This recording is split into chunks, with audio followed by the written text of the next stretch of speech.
Now, Michael Jackson was known as the king of pop, but despite his incredible talent, he was always surrounded by controversy.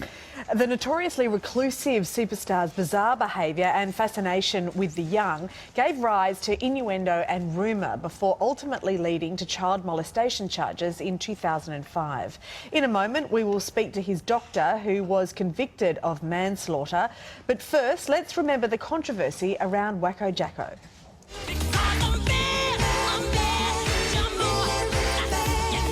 He was a once-in-a-generation talent. Fascinating the world as much for his ever-changing appearance and bizarre behaviour as his hit-making. But the behaviour of the Pied Piper of pop around children became the most damaging. The most loving thing to do is to share your bed with someone. Rumours swirled from 1993 when a 13-year-old claimed Jackson molested him during a stay at his Neverland property. Then in 2005, charges were laid. An arrest warrant for Mr. Jackson has been issued. He was found not guilty, but the mud well and truly stuck, forever tarnishing the legacy of the King of Pop.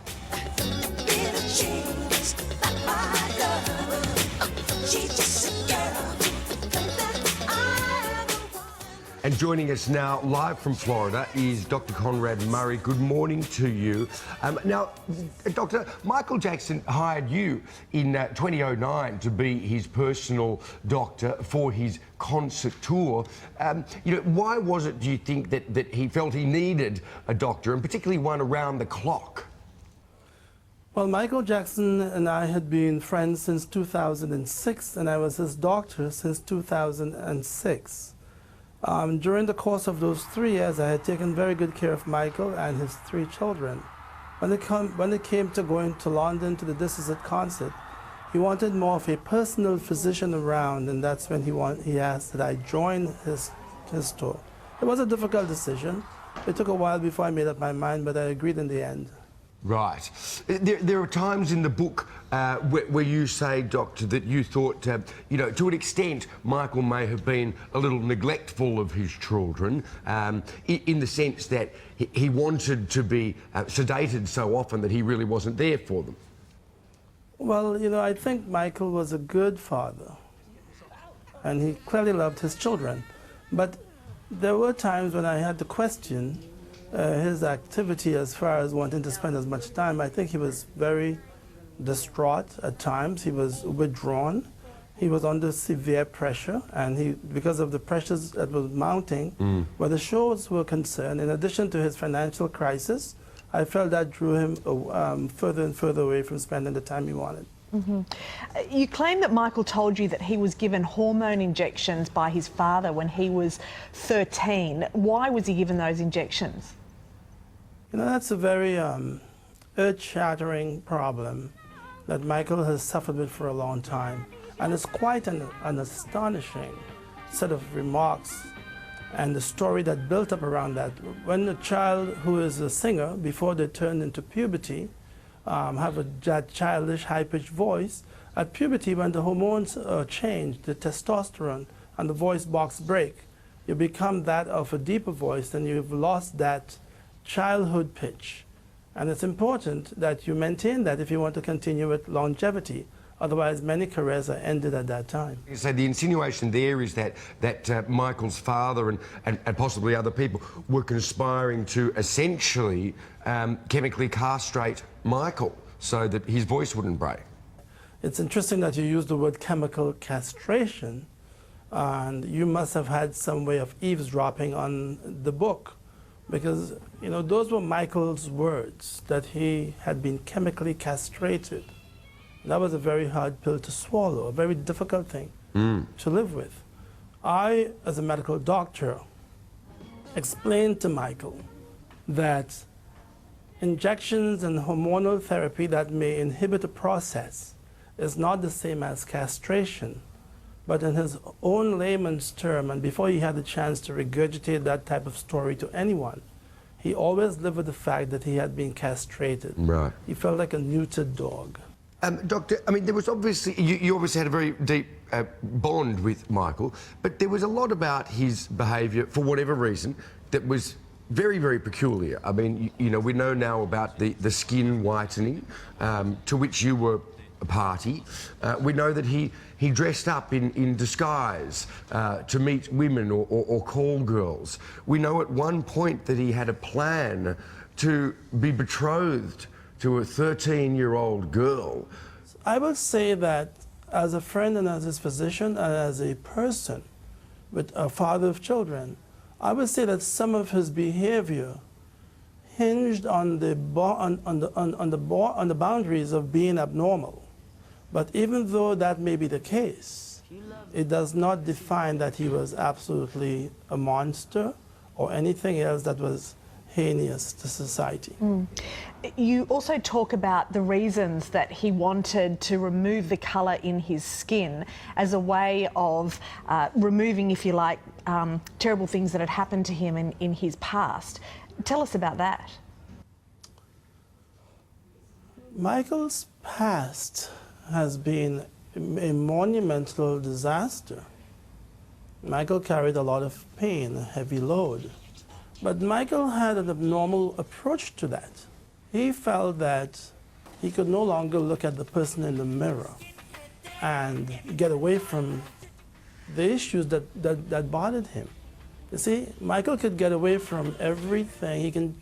The color of his skin could be changed, his hair could be changed, he can change his name, but his memory never failed. His memory was constantly intact. And that's why we talk about him wanting to have brain surgery and how that came about. And we talk about those things, like a brain transplant that has never been done.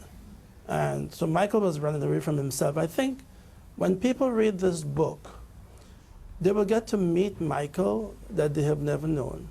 In the lead up to his death, he was, as you say, under an extraordinary amount of pressure with his upcoming tour and the rehearsals not going according to plan. You had said that you were trying to wean him off the drug propofol, which he was using to heavily sedate himself. But on the night he died, you administered that drug to him. Why did you do that? He never died during the night, and I'd never administered propofol to Michael up till 3 days leading up. You did mention the word wean. Many times, you know, in medicine, we wean patients off therapy because it's just dangerous to remove it quickly. That's not the case with propofol, which is not an addictive agent, does not cause dependence or any of those things. But I had to get Michael to agree that that was a better way of life, to live without that agent, an agent that he had been taking for decades, at least maybe 20 years before I ever met him. And that's where we talk about weaning. So I had to get Michael to agree that I will decrease this medication until it is off. I will then replace it with something less toxic or less strong.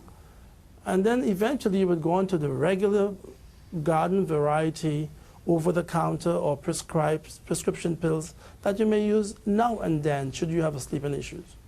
And yet on the day that he died, you did give him the propofol, even though he had had 3 days without it. Why did you give him the propofol that night or that day?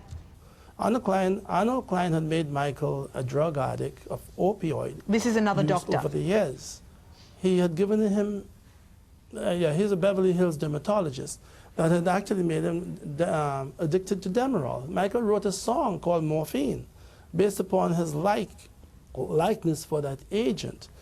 When Michael passed away, on this 22nd of June was the very last time he was cut off the chain. Cold turkey, no more medication. I'm not sure what caused that. Could it have been AG? That might have been the case. But within 48 hours to 72 hours after stopping such an agent, you're going to withdrawal. And Michael could not sleep that night because he was in withdrawal. And because I had stopped using propofol on him, there was no way he could have slept. So the day that he passed away, I did agree, and I told the police that under all of the pressures, I finally agreed for a small dose, which was 25 milligrams, given to him over 3 to 5 minutes. I did not even think that that was possible to cause any kind of sedation in anyone. when you realised he'd stopped breathing, you performed CPR to revive him, and you called emergency services, but of course, well, you didn't mention that he was on any drugs. What was going through your mind at this point? Well, when I discovered Michael basically lifeless. I was not there to see him stop breathing or anything like that, and I totally disagree that Michael died from apnea, which is where he stopped breathing. I think in my absence, Michael did something to himself, and I think he collapsed his circulation and stopped his heart. Where will the profits from your book go, Doctor? You know, we'll see. If there's profits from my story, you know, I will certainly, as I've been very generous all my life, I certainly will be using some of that towards helping members of society. But at this time, I don't have any particular plan. But you say it's not a story about Michael Jackson unless, however, you are revealing some of the most intimate details about him. Is that fair, given he's not here to defend himself? You know, you don't have to say it's fair. Michael doesn't have to defend himself as far as what is in the book. I think others have to defend themselves for what he claims they did to him. He asked me with directions, if something tragically happens to me, if I should die, become hurt, or any of that sort, I want you to tell the world, go tell it on the mountain. That was his words. The question is, mountain? I guess he wanted me to go to a point that was high enough, and suddenly I'm not going to climb Mount Everest. But he wanted his story told. He could not tell his story while he was alive because he was too much in fear that he would be killed. And he was worried more so of his family. There's a lot in the book that they would have to account for what they've done to Michael. All right. It's certainly a man who appears to have an enormous number of curiosities, and I think your book, Doctor, will probably only fuel people's opinions about Michael. Thank you so much for joining us this morning and talking us through it. For more details on Conrad Murray's tell-all memoir, This Is It, head to our website. Thank you, Doctor. You're very welcome. Thank you.